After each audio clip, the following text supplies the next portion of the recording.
What's up, everybody? Happy Monday. Hope you're all having a great day so far. Hope you had a wonderful weekend. Getting into this episode of GH.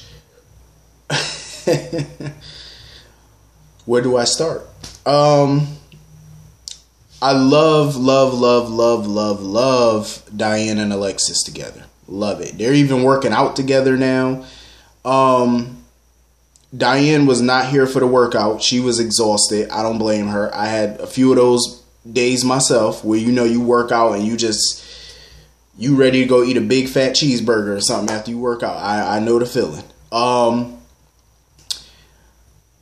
This girl, Kendra, who's supposed to be the trainer or whatever, so she's the one that Shiloh called about Alexis. And she's the one who's looking into Alexis on her tablet about the hit and run. Here's my thought. Either Kendra is a sister of Kiefer, or she's connected to Dr. Byrne. That's my thought. She's either connected to Neil or she's connected to Kiefer. One of the two. But if I had to place my bet, I would say she's probably a sister of Kiefer. If I had to throw some betting odds out there, I would lean more towards she's related to Kiefer. Because if she was connected to Neil, why would she be so focused on the hit and run? Out of all the things Alexis has done in this town over the years, why zero in on the hit and run of Kiefer? She got to be connected to him. A cousin, a sister, but I'm guessing a sister. Gotta be. Has to be. So it took her damn near 10 years to come for revenge. Interesting. I mean, all of this stuff happened almost 10 years ago, and it took her that long. Maybe she was a child back then or something. I don't know. Teenager, child, whatever. So I guess now she feel like she older and probably got money now. Maybe access to her trust fund or something. She feels like she's equipped to go after Alexis. The question is, what is her plan? Because the way she wasn't really paying Diane no attention. She just kept looking at Alexis. Even when she walked up to their table and stuff like that, she had this little look on her face, asking him about a trainer and stuff, and she directly kept looking at Alexis. I say, yep, you ain't slick. What you up to? See, Diane Diane doing all these background checks on Neil. You need to be doing background checks on this girl. That's what you need to be doing. You know what I'm saying? Like, do some background checks on her. Diane, I love her, though. She's such a ride or die. Like, she be telling Alexis everything she need to hear, everything she need to know. Like, she just be letting her know, like, you need to go ahead, stop lying to me, stop lying to yourself, and Neil need to stop lying to himself, and y'all just need to go ahead and get together. Because she could tell that they both want each other. She could tell. Ray Charles and Stevie Wonders combined could tell that they want each other. They want each other. It's obvious. So you might as well stop playing these little high school games. Let me tell you something.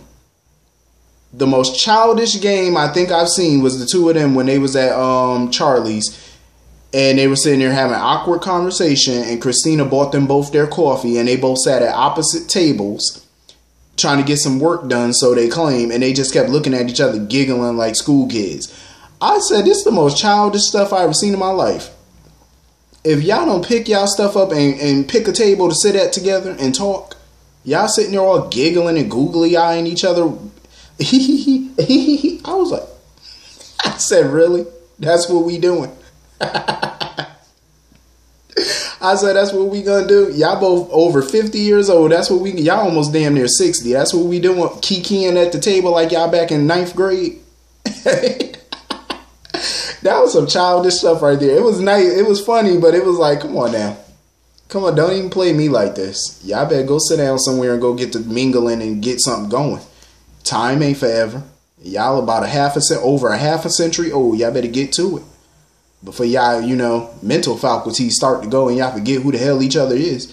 Better get down to business. I ain't got time for all this kikiing and all that. And it was funny how Alexis tried to change the subject on Diane and talk about Julian moving. You really talked about that like Diane cared. Diane don't care nothing about no Julian. She happy he leaving. She don't care nothing about him. So what you bring that up for, trying to shamelessly change the subject? She said, is it working? No. Because Diane don't care. She don't care nothing about what Julian doing. Long as he ain't doing it with you, she don't care. So you bringing up Julian is a mute point. especially in Diane's presence. She don't care. So anyway, moving on from that. Jackson Hayden, they was talking about a whole bunch of nothing. I really didn't care for their scene. I like both of them, but I didn't care for their scenes today because it wasn't really nothing. No, we had way more pressing things going on. They wasn't talking about nothing. They were just filler. That's how I felt. Jackson Hayden were definitely filler today because they wasn't talking about jack squat. All they was talking about was their usual, Obrecht and Valentine and Nina, and that's all they was talking about. We ain't get to know more than we ain't learn no more than what we already knew. So I'm gonna skip over them because they wasn't talking about Jack. I'm gonna kind of skip over them, but it's obvious that Jax is jonesing for Nina. That's obvious. And clearly he was smoozing Obrecht to try to get her on his side against Valentine, obviously, which is smart. But yeah, he definitely feeling Nina to the core, definitely. He claimed he ain't gonna try to make no romantic move on her because she engaged and whatnot. Jack, stop that line, because they ain't never stopped you before. You ain't care about Brenda and Sonny's situation back in the day. You was still trying to get that. You ain't care that Carly was, married and whatnot. You ain't care nothing about that. You still was getting it, so you ain't care. So I don't want to hear all that. You can stop all that moralness because you ain't totally above board, not on everything. Again, Hayden, you need to tell this man that he has a child and stop playing these games. She looked good today, though. She looked good all the time, but she specifically looked good, especially with the glasses on. But yeah, she needs to stop playing these little games. Because I have a feeling when Finn finds out about this baby, which he will, it's going to just create a whole big mess. You never know. He might try to go for full custody, and he would have a right. I would be on Finn's side if he did go for custody because she done had this man baby and kept that from him. I wouldn't blame him if he wanted custody and wanted to take that child away from her. See, Finn, I don't think he would do that, but I wouldn't blame him if he did. Because this is just cruel to me. You know what I'm saying? I feel like it's cruel. Don't keep that man from his child. He ain't no threat to that child. He ain't no danger to her. He ain't no career criminal. He's an educated, well-respected doctor in the community. What better parent do you want for your child? You know what I mean? Like, he's a good guy, educated, great career. He loves kids. Come on now. Ain't no excuse. Let that man know he got a child and work on custody 50-50 and y'all go about your business. Because that's just cruel and unusual punishment. It really is. Like, don't be doing him like that. I mean, Finn has his faults and stuff, but he's overall a good guy. He don't deserve that. He really don't. And Hayden is my girl, but I don't like this foulness that she doing right now because that's just foul. I don't like any person keeping a child away from the other parent, especially when the other parent, that they would want to be in that child's life. Because you got some parents that don't want to be in their kid's life. Fine. So you have to be a single parent. On that, it ain't by choice. You ain't really got a choice. But, technically it is by choice because you can easily fight that person and go to court and do all that nonsense. But if a person don't want to be a part of a kid's life, I wouldn't force it. You know what I mean? I would not force it. I wouldn't force it. You would just have to be a single parent. It is what it is. But, you got parents who do want to be a part of their kid's life, and you got baby mothers and baby daddies who try to be spiteful or have their own selfish reasons for keeping that person from their child, and you're not doing nothing but hurting the child. That's all you're doing in the long run. And when that child get older, they're going to resent you, and it's going to be a whole heap of mess. Look at Christina, Sonny, and Alexis. Now, don't get me wrong. Alexis had good reason for keeping Christina away from Sonny, but look how that turned out. She just grew up resenting her father because he didn't fight hard enough for her. She grew up resenting Alexis because Alexis kept her from a relationship with her dad, which ultimately could, coincide with her picking the wrong men. I'm just saying. Everything has a domino effect to it. But, anyway. Yeah, she need to let him know about that. So, moving on from that mess. Chase and Willow, I love them together. I really do. The chemistry is good between them. So Chase wants Willow to move in with him. I have mixed reaction to that. I have mixed views about that. I like them together. I'm glad they're happy and they're moving forward with their relationship. But a part of me feel like it's too soon. I know they've been dating for a little minute, but it's still a little too soon. That's just me. Some of y'all might think different on it, and that's fine. And I understand Willow's hesitation about doing it. I totally understand. You know, because at first she thought he was doing it out of pity because she doesn't have a job right now. She's going to have to find a cheaper apartment. Now, when she said that she's jobless and she has to find a cheaper apartment, I had to laugh at that because you live in New York. So how cheap do you think you're going to get it? I've seen the most run down apartments in New York still go for over $1,000 a month. And they're run down apartments in a sketchy neighborhood. They still go for over $1,000. New York is not cheap. Like, the cost of living in New York is ridiculous. And I go out to New York sometime, like to go to parties or something, or, you know, go out to eat or whatever. Even parking in New York costs $60 just to park. That's high. $60 to park your car. That is high. That's expensive. That is overkill. So I'm like, I don't know what cheap she thinks she gonna get without a job, but good luck. You know, but you know, Chase basically told her that he's not doing it out of pity. He's doing it because he really wants to. And he wants to take their relationship to the next level. Also, I feel like he's doing it because he wants to show her that he's committed to their relationship. He's serious. He sees her as the one. You know what I'm saying? But I understand, like I said, her hesitation, and you know, she likes where they are in their relationship, and she doesn't want to do anything to ruin it. Like moving in right now, you know, because she feel like it might be too soon, and she don't want to, you know, she don't want him to get bored with her. She don't want him to, you know, be annoyed by her, because some people feel that way. Like, not all people, but some people do feel like that way. You know, they feel that way. They feel like you're smothering them, you know, you're around them too much. But I'm like, with her looking for a new job and Chase being a detective, I doubt that y'all are going to be around each other all the time. You know what I'm saying? Because he does have a career. So y'all not going to be up in the apartment 24/7 with each other. You know what I mean? So you don't have to worry about that. And besides, all couples after a while start to annoy each other. Like those little habits that you thought were cute in the beginning. But once y'all move in together and y'all get past the honeymoon phase, those little habits that you thought were cute start to be annoying. You know what I'm saying? But they're not enough to break you up. You know what I mean? Everybody has their annoying habits and stuff like that. But that's what makes it fun. But I do like the, you know, them having that conversation and, you know, him assuring her and stuff like that. I like them. I really do. I like them together. So anyway, moving on from that.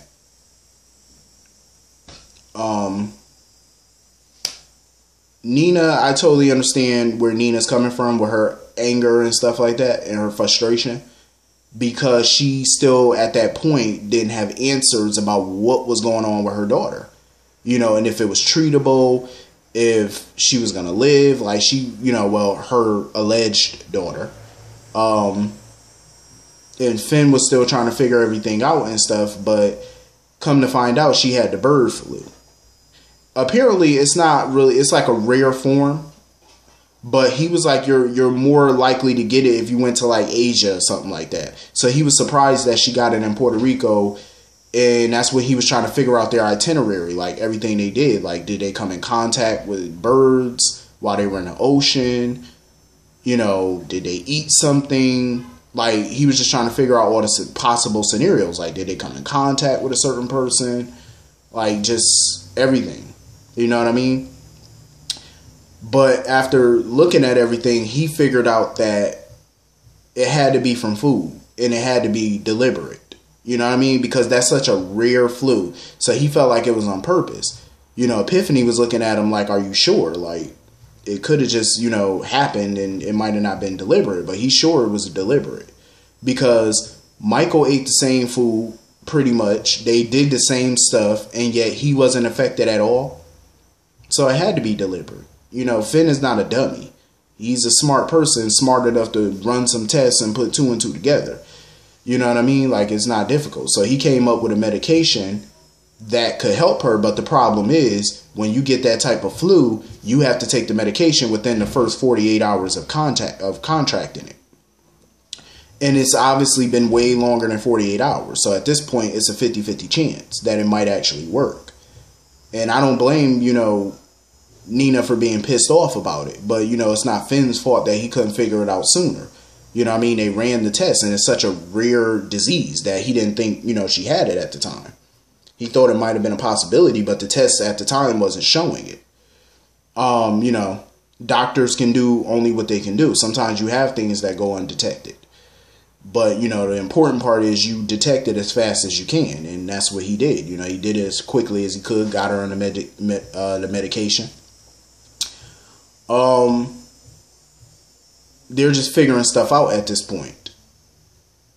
And Nina got a text from what I want to believe is Cassandra.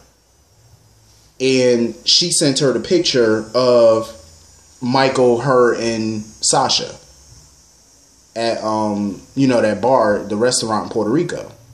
So now Nina knows that she came in contact with Cassandra. So, of course, it ain't going to take Nina long now to put 2 and 2 together about what happened to her daughter.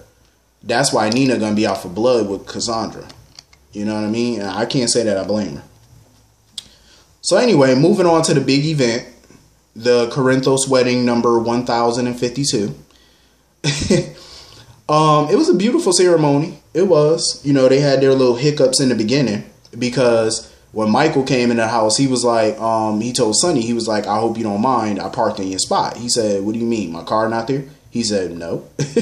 He was like, so where Dev, Jocelyn was missing, Dev was missing. So he said, no Jocelyn, no Dev, no car. That equals trouble. So they showed up at the house.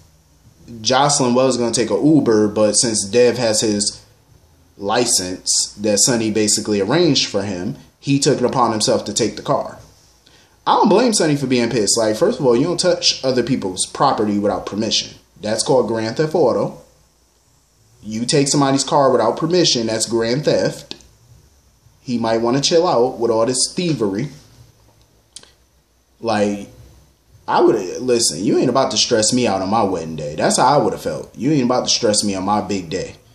It's so funny how Sam was asking Sonny, is he nervous and stuff? Nervous about what? They was acting like Sonny and Carly would just get remarried again or something. I'm like, this is a vow renewal, meaning they're already married. So what he got to be nervous about? Like, he's already married. What he nervous about? But everybody looked good, though. Everybody was looking good in their suits and dresses, and Carly was looking good. Little Avery, she was having a ball as a flower girl. The ceremony was beautiful. Mike, of course, attended.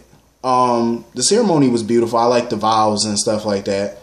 And it was so funny because the bouquet scene, Sonny had to pull Avery to the side because he was like, yeah, you too young to be catching a bouquet. He said, one day when you older. He was like, but right now you're a little, you too young. I like how Bobby got all the grandkids, well, her grandkids and stuff, into the picture to take a little family little picture with the kids and stuff. That was nice. It was so funny how Sam was trying to tell Carly, oh, make sure you toss the bouquet to Sam and stuff. Sam was not here for that bouquet. Sam wasn't here for it. As soon as Carly tossed it, Sam knew to duck. Sam ducked immediately. She ducked very quickly. And of course, Bobby was the one that caught the bouquet. I said, Bobby ain't getting married to nobody. Unless it's Scott. Bobby ain't getting married to nobody. And of course, Detective Chase had to show up to barge in on the aftermath of the vow renewal, because apparently he was there about Barry. You know Barry, the guy from Sonny's coffee warehouse that tried to frame Dev for the $10,000 deposit that went missing, and Sonny basically told him to get out of town. So apparently, I think he went missing or whatnot. And we all know Sonny and Jason had nothing to do with his disappearance, because Sonny basically told Jason to make sure that he got the message and he leaves town. So basically, Sonny wasn't going to do nothing to him.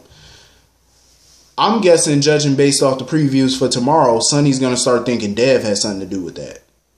I'm like, please tell me this boy did not make this man disappear, because Dev wants to be a part of that organization so bad. Like, it's crazy. Like, he wants to prove himself to Sonny so bad to be a part of Sonny's organization. Hopefully he didn't do nothing stupid. I hope not. Like, steer clear of that business. But traveling back to Jax real quick, now you see why Jax was pissed that Carly interrupted his lunch date before with Obrecht. Because he's definitely going to use Obrecht to get him into that Helena's trophy room and stuff like that, to find whatever they looking for. I guess Helena's treasure or whatever it was. That's smart on Jax's part. But anyway, that was pretty much the whole episode. Hit the comment section. Let me know what y'all thought about this episode. I will see y'all all later. Have a great day.